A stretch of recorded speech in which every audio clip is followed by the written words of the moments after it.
All right, let's talk about the Boston Celtics for a little bit. I watched the first half of their game against Cleveland.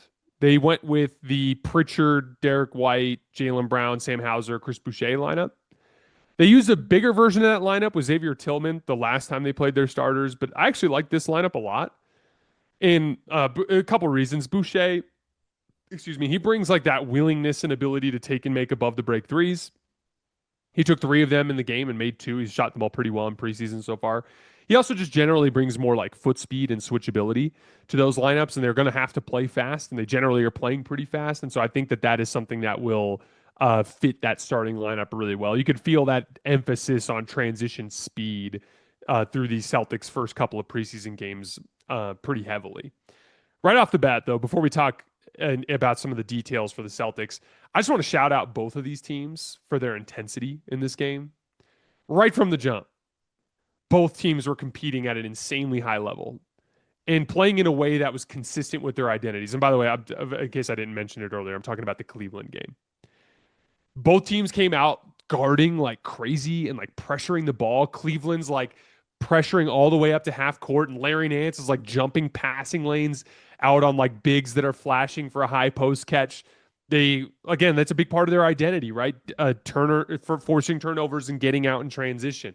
On offense, Cleveland is like cutting and moving without the ball super well and like running like crazy to get out in transition whenever they can.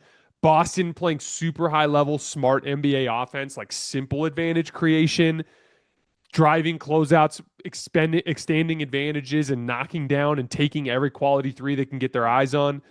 They hung 70 points on the Cavs. And again, like I know they didn't have their usual personnel out there, but they were like that Cavs defense was playing super hard and they were pressuring and flying around in rotation. It wasn't like they were just letting Boston score. I just want to compliment both teams because I think they represent very strong basketball cultures. I know there's this tendency to see a lot of teams kind of going through the motions in preseason and for us to be like, whatever, like it's fine, it's preseason, it's going to be a long 82 games.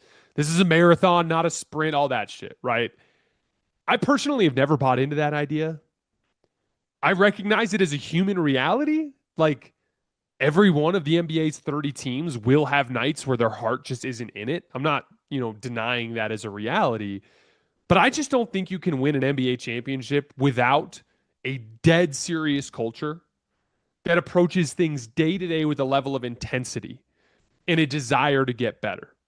There are a few exceptions over the years, repeat champions usually, those that'll like kind of ease their way through the season.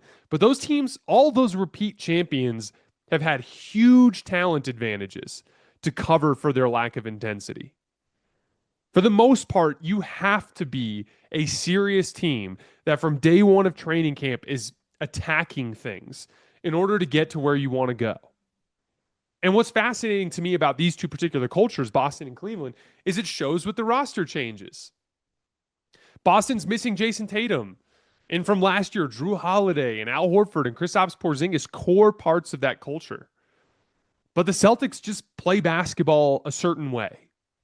It's part of who they are as an organization. And that is translated to this year, even with new and different personnel. The Cavs are sitting all their starters, but their basketball culture is so strong that the next dudes in line come out and compete their asses off. Even though they were hopelessly outgunned in terms of talent, they didn't have the shot creation talent to generate good shots in this particular game, right? Like we saw Proctor quite a bit and Porter Jr. and those guys were struggling. But like the team was moving and running and pressuring and denying and flying around and like just playing really good basketball. I think that these two teams represent two of the strongest basketball cultures in that conference. I should add Indiana, the Pacers, to this list as well. Didn't watch that particular game. I don't think their consistent success is an accident. I think it is bred top down by organizational excellence day to day in their process. And I just wanted to shout those teams out. But anyway, really impressed by Boston. I love the defensive pressure on the perimeter. I know they have severe front court limitations. I think we saw that mostly on the glass. Like Cleveland had 21 offensive rebounds in this game.